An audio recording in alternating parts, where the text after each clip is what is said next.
Bon, pour l'instant, on n'en est pas là. Vous avez rappelé, pour l'instant, on a rappelé qu'en 2009, il y a eu 3 millions de personnes qui ont manifesté en Iran. Il y a eu beaucoup de répression. Et c'est les Iraniens eux-mêmes qui ont décidé d'arrêter en disant que ça menait à rien. Donc c'est là où à mon avis, ce qui est inquiétant pour le pouvoir, c'est que jusqu'à présent, cette majorité de la population iranienne disait, bon, on n'est pas content, mais on va voter.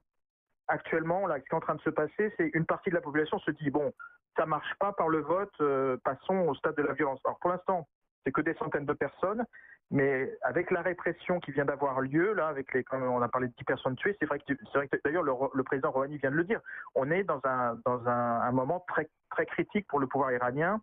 Ça dépendra de la capacité de Rouhani à savoir quand même répondre à ces réclamations et de ne pas jouer qu'avec la répression. Et on va voir ce qui va se passer. Alors justement, il manie un petit peu la carotte et le bâton, parce qu'il s'est déclaré ce matin d'accord pour ouvrir ce qu'il appelle un espace d'expression, ou un espace démocratique, mais il menace très clairement ce soir ce qu'il appelle les fauteurs de troubles. Est-ce qu'il faut craindre une vraie répression dans le sang de ce mouvement ? C'est très clairement le danger pour Rouhani, parce que d'un côté, on vient de le dire, il s'est fait élire quand même par des gens qui veulent qu'il ouvre politiquement et socialement le pays.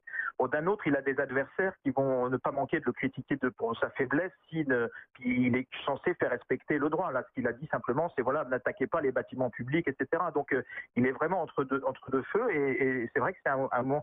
S'il y a trop de répression, très clairement, en plus, il contrôle pas vraiment les forces de sécurité en Iran, qui sont plutôt aux mains des radicaux.